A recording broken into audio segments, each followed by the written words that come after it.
Le soleil de midi frappait durement les tours de verre de la Défense, transformant le quartier d'affaires parisien en une fournaise de reflets aveuglants. Était un jour de semaine ordinaire, rythmé par le cliquetis des talons sur le parvis et le murmure incessant des conversations professionnelles. Des hommes et des femmes, en costumes coûteux, se déplaçaient avec une urgence calculée, des ombres pressées dans un décor de béton et d'acier. Au milieu de cette agitation froide, deux petites silhouettes semblaient presque invisibles. Assises sur les marches d'un immense immeuble de bureaux, Chloé et Léa, deux jumelles de 8 ans, observaient ce monde qui n'était pas le leur.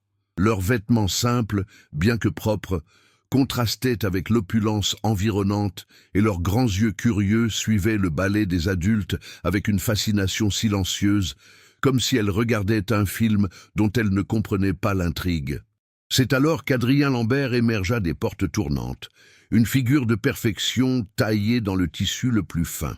À 29 ans, il portait le poids de son empire technologique avec une lassitude élégante. Son costume italien était impeccable. Sa montre de luxe brillait discrètement à son poignet, mais son visage était un masque de vide. Ses yeux, d'une intelligence vive, manquaient de cette étincelle qui témoigne de la vie intérieure. Il marchait absorbé par ses pensées, un fantôme parmi les vivants, traversant la foule sans la voir, déjà projeté dans la prochaine réunion, le prochain contrat, la prochaine journée solitaire dans son penthouse minimaliste. Le monde autour de lui, était qu'un décor flou pour la routine sans joie qui constituait son existence. Un cycle ininterrompu de travail et de luxe qui ne parvenait plus à combler le gouffre laissé par la perte de ses parents, des années auparavant. Alors qu'il sortait son smartphone pour consulter un message, l'appareil lui glissa des mains. Le bruit sec du métal et du verre heurtant le granit le tira brusquement de sa rêverie. Avant même qu'il ait pu esquisser un geste pour le ramasser, deux petites formes, agiles, s'étaient précipitées. Chloé et Léa se penchèrent à l'unisson, récupérèrent délicatement le téléphone et se relevèrent, le tendant vers lui avec un mélange de timidité et de fierté. Adrien fut surpris, non pas par la chute de son objet, mais par la sincérité désarmante de ce geste. Il s'arrêta, vraiment, pour la première fois de la journée. Il baissa les yeux vers les deux visages identiques qui le fixaient, leur regard empreint d'une innocence qu'il avait oubliée. Un silence s'installa entre eux, une bulle fragile au milieu du chaos de la Défense. Prenant une profonde inspiration, Chloé, la plus audacieuse des deux, fit un pas en avant. Elle leva les yeux vers cet homme si grand et si élégant, qui semblait sorti d'une publicité. Sa petite voix, claire et tremblante, brisa le mur d'indifférence d'Adrien avec une force qu'aucun accord commercial n'aurait jamais pu avoir. « Monsieur, » commença-t-elle, « vous ressemblez à un papa de film. Pourriez-vous être notre papa, juste pour une journée? C'est la fête de l'école demain. » La demande, si pure et si inattendue, le frappa en plein cœur. Ce n'était pas une requête, était un écho de son propre manque, un désir d'appartenance qu'il avait étouffé depuis si longtemps. C'est fou comme une seule phrase peut changer le cours d'une vie. Si vous croyez aussi au pouvoir de ces moments, n'hésitez pas à vous abonner pour nous aider à continuer de raconter ces histoires. Le vertige de sa propre décision le saisit alors qu'il conduisait sa Bentley polie à travers les rues de Paris. Le contraste entre le luxe silencieux de son véhicule et la simplicité vibrante du quartier où se trouvait, école publique des filles, était brutal. Une boule d'anxiété se forma dans son estomac, un mélange étrange d'appréhension et d'une excitation qu'il n'avait pas ressentie depuis son enfance. Des souvenirs fugaces de ses propres fêtes d'école lui revinrent, des événements solitaires où des nounous ou des parents éloignés remplaçaient ses parents disparus. La douleur de cette solitude, enfouie sous des années de travail acharné et de cynisme, refaisait surface avec une clarté poignante. Pris d'une soudaine conscience de lui-même, il gara la voiture à plusieurs rues de distance et marcha vers le portail. Se sentant moins comme le PDG puissant qu'il était et plus comme un imposteur sur le point d'être démasqué. La cour de l'école était une symphonie joyeuse et chaotique. Des rires d'enfants fusaient de toutes parts, se mêlant aux conversations animées des parents et à l'odeur sucrée de la barbe à papa. Adrien, impeccable dans son costume sur mesure, se sentait terriblement déplacé, une anomalie dans ce tableau de normalité chaleureuse. Il aperçut Chloé et Léa près de l'entrée, leurs visages s'illuminant d'une joie si pure qu'elle lui coupa le souffle. Elles coururent vers lui, attrapant chacune une de ses mains. « Tu es venu, notre papa, Adrien !» s'exclama Chloé. Sa voix emplie d'une fierté qui brisa l'armure d'Adrien. Pour la première fois depuis une éternité, il se sentit reconnu, non pour son argent ou son statut, mais simplement pour sa présence. La chaleur de leurs petites mains dans les siennes était une sensation nouvelle, un ancrage inattendu dans une réalité qu'il avait fui. Durant la fête, Adrien se comporta comme un poisson hors de l'eau. Il participa maladroitement à une course en sac, s'essaya sans succès à un atelier de poterie sous les rires amusés des jumelles et leur acheta des boissons trop sucrées à des prix exorbitants. Pourtant, à chaque geste gauche, il voyait l'admiration dans leurs yeux grandir. Elles le présentaient à leurs amis et à leurs maîtresses avec une assurance radieuse qui lui serrait le cœur. Il écoutait leurs bavardages incessants, leurs histoires simples et heureuses. Un univers à des années-lumière de ses analyses boursières et de ses stratégies d'entreprise. Il réalisa qu'il n'avait pas vraiment écouté quelqu'un parler depuis des années. Le vide qui le rongeait habituellement était comblé par un sentiment fragile et nouveau, celui d'avoir une place, un rôle. Il n'était pas le magnate de la technologie, il était juste Adrien, leur papa d'un jour. Alors que le soleil de l'après-midi commençait à décliner, l'euphorie initiale laissa place à une douce mélancolie. La journée touchait à sa fin et Adrien se surprit à ne pas vouloir qu'elle se termine. Sur une impulsion, il leur proposa d'aller dîner dans un vrai restaurant pour prolonger ce moment suspendu. Ils atterrirent dans une petite brasserie de quartier, un lieu chaleureux et sans prétention, si différent des établissements étoilés qu'ils fréquentaient. Les filles, les yeux écarquillés devant le menu, commandèrent des steaks frites avec un enthousiasme communicatif. Pendant le repas, elles lui parlèrent de leur mère, Sophie, qui travaillait tant qu'elle était toujours fatiguée, de leur petit appartement où elles partageaient la même chambre, et de leur rêve de voir l'océan pour la première fois. Adrien écoutait, fasciné par leur résilience et leur espoir inébranlable, un miroir cruel de sa propre existence désenchantée. La décision de les raccompagner chez elle lui parut naturelle, inévitable. Il ne pouvait pas se résoudre à les laisser au coin d'une rue, comme si cette journée n'avait été qu'une transaction. Tandis qu'il conduisait vers l'adresse qu'elle lui avait indiquée, une banlieue populaire en périphérie de Paris, son conflit intérieur s'intensifia. À quoi jouait-il? Était un jeu dangereux, une intrusion irresponsable dans la vie de deux enfants. Le souvenir de l'accident de ses parents lui revint en un flash violent, la brutalité de la perte, le silence qui avait suivi. Il avait passé une décennie à ériger des murs pour se protéger d'une telle douleur, et en un après-midi, deux petites filles les avaient fait s'effondrer. Cette nouvelle vulnérabilité, cet attachement naissant, le terrifiait plus que n'importe quel échec professionnel. Il se gara devant un immeuble modeste, à la façade légèrement défraîchie. Le contraste avec son penthouse stérile et luxueux était saisissant. Il les accompagna jusqu'à leur porte, au 3e étage, leurs pas résonnant dans la cage d'escalier silencieuse. Arrivée sur le palier, Léa, la plus timide, serra soudainement sa jambe dans une étreinte serrée. « Merci, papa Adrien », murmura-t-elle, sa voix étouffée contre le tissu de son pantalon. Ces mots le frappèrent avec une force inouïe, déclenchant une émotion brute qui lui noua la gorge. Ce qui n'était qu'un jeu, une fantaisie d'un jour, avait fait naître des sentiments profondément réels. Il comprit à cet instant qu'il ne pourrait pas simplement tourner les talons et les oublier. Il est incroyable de voir comment un simple geste peut rouvrir des portes que l'on pensait fermées à jamais. Si vous aussi, vous avez été touché par ce moment, pensez à vous inscrire pour ne pas manquer la suite de ces récits qui nous rappellent l'essentiel. Chloé poussa la porte en criant joyeusement « Maman, on est là, et on a ramené notre papa pour la journée. » Une femme sortit de la petite cuisine, s'essuyant les mains sur un tablier. Ses cheveux étaient relevés en un chignon simple, son visage marqué par la fatigue, mais ses yeux brillaient d'une lueur douce. Cependant, lorsque son regard se posa sur Adrien, qui se tenait gauchement dans l'encadrement de la porte, son expression se figea. La douceur disparut, remplacée par un tourbillon de choc, d'incrédulité et d'une douleur ancienne et profonde qui remonta à la surface. Adrien sentit l'air lui manquer. Le sol semblait se dérober sous ses pieds. Il connaissait ce visage. Il connaissait ses yeux. C'était Sophie. Sophie, son premier amour, la fille avec qui il avait partagé ses rêves sur les bancs d'un parc, celle dont le rire était la bande-son de sa vie avant que la tragédie ne frappe. Il l'avait repoussée, eux comme tous les autres, dans le sillage froid et sombre de la mort de ses parents. Il avait disparu sans un mot, convaincu qu'il était un poison, que son chagrin consumerait quiconque s'approcherait de trop près. Il n'avait jamais regardé en arrière.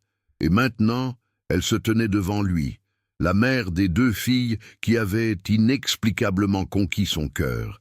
Le silence dans le petit appartement devint assourdissant, chargé du poids d'une décennie de mots non dits, de regrets et de questions sans réponse. Les jumelles, sentant l'immense tension invisible, regardaient les deux adultes figés, leurs sourires innocents s'effaçant peu à peu. La tension était presque palpable, une force invisible qui comprimait l'air de la petite pièce. Ce fut Sophie qui brisa le silence, sa voix un murmure tremblant, chargé d'un mélange de colère et de blessure. « Adrien, qu'est-ce que tu fais ici ?» La question ne portait pas seulement sur sa présence dans son appartement, mais sur sa réapparition soudaine dans sa vie après 10 ans d'un néant absolu. Il chercha une explication, tenta d'articuler la suite surréaliste des événements de la journée, mais les mots lui manquaient. Il ne pouvait que la regarder, voyant à la fois le fantôme de la jeune fille qu'il avait aimée et la réalité de la femme forte et épuisée qu'elle était devenue. Il réalisa avec une nausée que son acte égoïste, ce jeu de rôle d'un jour, venait de percuter de plein fouet un passé qu'il avait cru définitivement enterré. D'un ton doux mais ferme qui ne laissait place à aucune discussion, Sophie envoya les filles dans leur chambre, ses yeux ne quittant jamais Adrien. Une fois seule, la digue de son sang-froid céda, non pas dans un flot de larmes, mais dans un torrent de fureur contenue. Elle le bombarda de questions, ses mots aussi tranchants que des éclats de verre.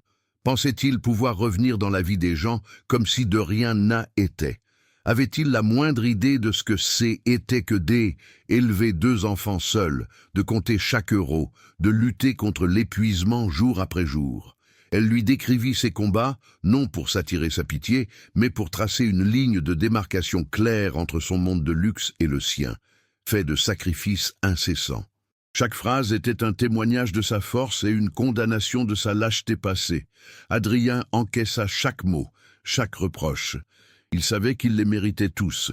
Il revit les 10 dernières années non pas comme une ascension vers le succès, mais comme une longue fuite.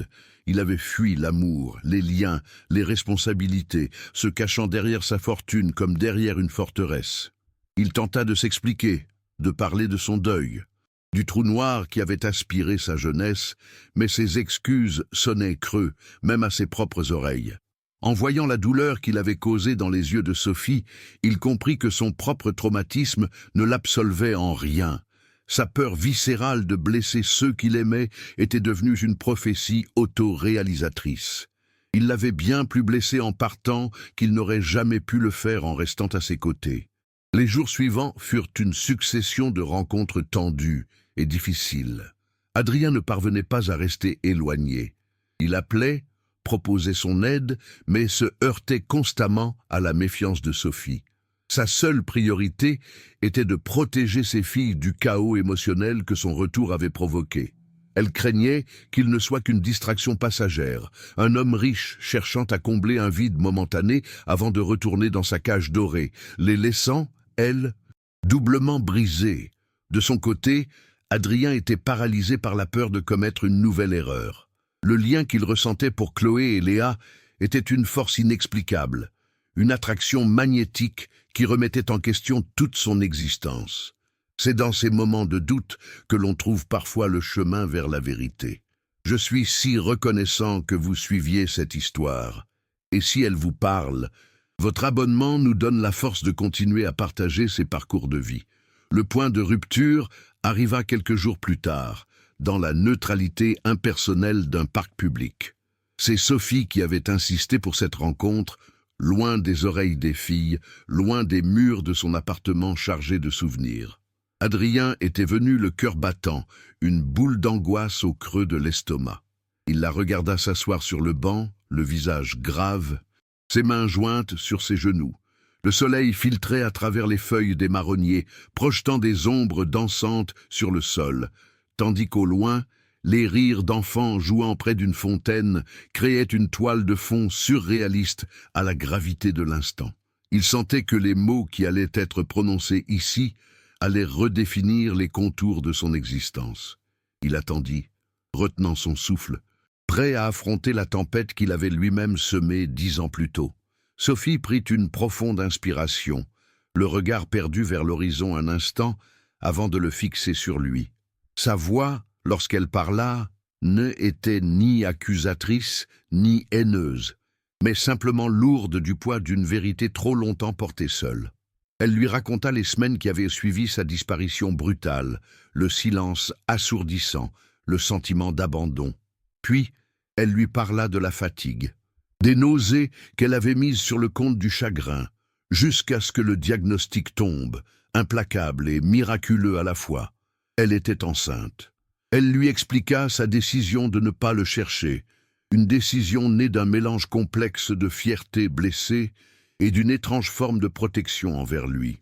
Elle savait qu'il était brisé par le deuil, et elle ne voulait pas ajouter un fardeau à sa douleur, le forçant à un rôle qu'il n'était peut-être pas prêt à assumer. Puis, elle prononça les mots qui firent basculer l'univers d'Adrien. « Je ne t'ai jamais rien demandé, Adrien. J'ai assumé. Mais tu dois savoir la vérité. Chloé et Léa, ce sont tes filles. Le monde autour de lui cessa d'exister. Le bruit des enfants, le chant des oiseaux, le murmure du vent, tout s'évanouit dans un silence blanc et vertigineux. La révélation le frappa avec la violence d'un ouragan, balayant toutes ses certitudes. Cette connexion instantanée, ce sentiment de familiarité profonde qu'il avait ressenti en leur présence, ce n'était pas une coïncidence. C'est était, elle, écho du sang, un instinct primaire et indélébile. La demande innocente de Chloé, « Pourriez-vous être notre papa ?» résonna dans son esprit avec une ironie tragique et poignante. Il n'avait pas joué un rôle, il avait simplement ignoré qui il était vraiment. Le barrage émotionnel qu'il avait méticuleusement construit pendant une décennie se fissura, puis vola en éclats. Une douleur d'une intensité nouvelle, bien plus aiguë que celle de la perte de ses parents, le submergea. Ce haine n'était pas seulement le regret de son abandon de Sophie, était le poids écrasant de 8 années volées, 8 ans de premiers pas, de premiers mots, de cauchemars à apaiser et de dessins à accrocher sur le réfrigérateur. Il voyait en un flash tout ce qu'il avait manqué, toute la vie qui s'était écoulée sans lui. Pour la première fois depuis l'accident, Adrien pleura. Des larmes chaudes et incontrôlables coulaient sur son visage. Des larmes non pas de pitié pour lui-même, mais de deuil pour le père qu'il n'avait pas été et pour la famille qu'il ne savait pas avoir perdue. Lorsqu'il parvint enfin à relever la tête, son regard croisa celui de Sophie, où la colère avait laissé place à une profonde tristesse partagée. Sa voix était brisée, un murmure rauque qui portait le poids de toute sa lâcheté. « Pardonne-moi », souffla-t-il. Ce haine n'était pas une demande de pardon pour être parti, mais pour tout le reste. Pour l'avoir laissé affronter une grossesse seule, pour l'avoir laissé élever leurs enfants dans la difficulté, pour chaque anniversaire manqué, pour chaque moment de doute où elle n'avait eu personne sur qui s'appuyer. Il ne demandait pas l'absolution, il ne faisait que constater l'étendue de sa faute. Dans ce parc, au milieu de la vie qui continuait autour d'eux, un homme riche et puissant s'effondrait, comprenant enfin que le seul véritable héritage qui comptait était celui qu'il avait failli ne jamais connaître. Le pardon n'était pas un mot magique, mais le début d'un chemin. Adrien comprit que les années perdues ne pouvaient être rachetées par des chèques ou des cadeaux extravagants. La seule monnaie qui avait de la valeur était le temps. Il commença par de petites choses, des gestes constants qui valaient plus que toute sa fortune. Il vendit son penthouse impersonnel, cet aquarium de verre surplombant une ville qu'il ne voyait pas, pour s'installer dans une maison simple, avec un jardin, à quelques rues de chez elle. Il n'imposa pas sa présence, mais la proposa. Il était là pour les trajets à l'école, pour aider aux devoirs de mathématiques qui le déconcertaient plus que n'importe quelle négociation boursière, et pour écouter. Il reconstruisait le pont entre lui et Sophie, non pas sur les braises de leur amour passé, mais sur les fondations solides de leur rôle de parents, une brique de confiance à la fois. Les saisons passèrent et la méfiance initiale de Sophie se mua lentement en une forme de paix. Elle voyait l'homme qu'il devenait, pas celui qu'il avait été. La dynamique familiale s'installa avec une évidence naturelle. Adrien N était plus un visiteur, il faisait partie du décor. Les week-ends N étaient plus silencieux et solitaires pour lui, mais remplis des rires de ses filles. Ils firent enfin ce voyage promis vers l'océan, sur une plage de Normandie, en regardant Chloé et Léa courir vers les vagues pour la première fois, un cri de joie pure s'échappant de leurs lèvres. Adrien sentit un bonheur si complet qu'il en eut le souffle coupé. À ses côtés, Sophie sourit, et dans son regard, il n'y avait plus de reproche, mais la reconnaissance d'un cercle qui se refermait enfin. Ils n'étaient pas un couple passionné, mais ils étaient, sans l'ombre d'un doute, une famille. Cette transformation intérieure irradia vers l'extérieur. Adrien regardait son empire, son succès, avec des yeux neufs. La richesse qu'il avait isolée devenait un outil pour connecter, pour réparer. En pensant à Sophie, à ses 10 années de lutte silencieuse, il pensa à toutes les autres familles monoparentales qui se battaient dans l'ombre. Il prit la décision la plus importante de sa carrière. Il créa la Fondation Lambert. Son but n'était pas de distribuer de l'argent, mais d'offrir un soutien concret, une aide juridique, des places en crèche, des formations professionnelles pour des parents seuls cherchant à se réinsérer. Sophie, avec son expérience et son empathie, accepta de siéger au conseil d'administration, devenant le cœur et l'âme du projet. Adrien avait passé sa vie à construire un héritage de chiffres. Il commençait enfin à bâtir un héritage humain. Quelques années plus tard, la scène se déroule dans le jardin ensoleillé de leur maison. Adrien, en simple t-shirt, retourne des saucisses sur le barbecue, tandis que Chloé et Léa, devenues des adolescentes pétillantes de vie, se chamaillent avec Sophie à propos de la musique. Le vide dans les yeux d'Adrien a été remplacé par une lumière profonde et sereine. Il a compris que la véritable fortune n'était pas de posséder le monde, mais d'avoir un monde à soi, aussi petit soit-il. Son histoire n'était pas celle d'un millionnaire qui avait tout eu, mais celle d'un homme qui avait tout perdu pour finalement trouver l'essentiel. C'est en partageant des parcours comme celui-ci que l'on se rappelle que l'espoir existe toujours. Et votre soutien, en vous abonnant, nous permet de continuer à allumer ces petites lumières.